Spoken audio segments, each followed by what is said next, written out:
தற்போதைய அண்மை செய்தியாக தமிழ்நாட்டில் குடும்ப அட்டை விநியோகம் நடைபெற்று வருகிறதாக அமைச்சர் விளக்கம் அளித்தார். மின்னணு குடும்ப அட்டைகள் வழங்குவதில் எவ்வித தாமதமும் இல்லை என அமைச்சர் சக்கரபாணி விளக்கம் அளித்துள்ளார். இதுகுறித்து கூடுதல் விவரங்களுடன் இணைகிறார் எமது தலைமை செய்தியாளர் சிவா. வணக்கம் சிவா, உங்களுடைய கூடுதல் விவரங்களை சொல்லுங்க.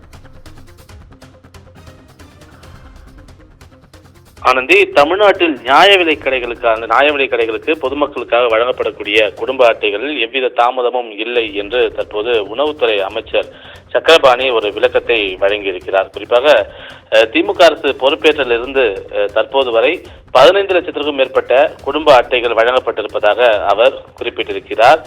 அது மட்டுமல்லாமல் தமிழ்நாடு அரசு செயல்படுத்தப்பட்டு வரக்கூடிய கலைஞர் மகளிர் உரிமை தொகை திட்டத்திற்கான பயனாளிகள் குடும்ப அட்டை அடிப்படையாக கொண்டுதான் கணக்கெடுக்கப்பட்டதால் குடும்ப அட்டையினுடைய எண்ணிக்கை மாறுபடாமல் பராமரிக்கப்பட்டதையொட்டி 6/7/2023 முதல் புதிய குடும்ப அட்டைகள் விண்ணப்பித்தவர்களுக்கான ஒப்புதல் அளிக்கக்கூடிய பணிகள் ஏற்கனவே அச்சடிக்கக்கூடிய நிலையில் இருந்த குடும்ப அட்டைகள் தற்போது அச்சடிக்கக்கூடிய பணியும் தற்காலிகமாக நிறுத்தி வைக்கப்பட்டிருப்பதாக அவர் குறிப்பிட்டிருக்கிறார். ஆனாலும் கூட மிக்ஜாம் புயல் போன்ற பேரிடர் காலங்களில் பொதுமக்களுக்கு குறிப்பாக திருவள்ளூர், செங்கல்பட்டு, காஞ்சிபுரம் உள்ளிட்ட மாவட்டங்களில் 17,197 குடும்ப அட்டைகள் டிசம்பர் 2023 மாதத்தில் அச்சடிக்கப்பட்டு அவர்களுக்கு வழங்கப்பட்டு அதன் மூலமாக அவர்களுக்கு நிவாரணங்கள் வழங்கப்பட்டிருப்பதாகவும் குறிப்பிட்டிருக்கிறார்.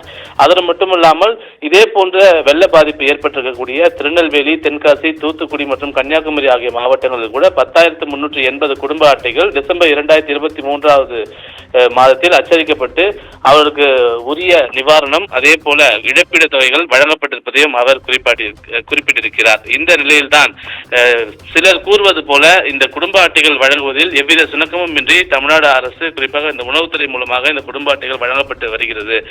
மார்ச் 2024 முதல் 45,509 குடும்ப அட்டைகள் அச்சடிக்கப்பட்டு வழங்கப்பட்டிருப்பதாகவும் இதற்கு இடையில்தான் பாராளுமன்ற தேர்தல் நடைமுறையின் காரணமாக இந்த அச்சடிக்கக்கூடிய பணிகள் என்பது நிறுத்தி வைக்கப்பட்டிருப்பதையும் அவர் சுட்டிக்காட்டியிருக்கிறார். அந்த அடிப்படையிலே 15 லட்சத்திற்கும் மேற்பட்ட குடும்ப அட்டைகள் இந்த 3 ஆண்டுகளில் வழங்கப்பட்டு வருகிறது. மேலும் அடுத்தடுத்து அச்சடிக்கப்படக்கூடிய குடும்ப அட்டைகளும் விரைவில் வழங்கப்படும். இந்த குடும்ப அட்டைகள் வழங்குவதில் எவ்வித தாமதமும் இல்லை என்று தற்போது உணவுத்துறை அமைச்சர் சக்கரபாணி தன்னுடைய விளக்கத்தின் மூலமாக குறிப்பிட்டிருக்கின்றார். ஆனந்தி, உங்களுடைய விவரங்களுக்கு நன்றி சிவா.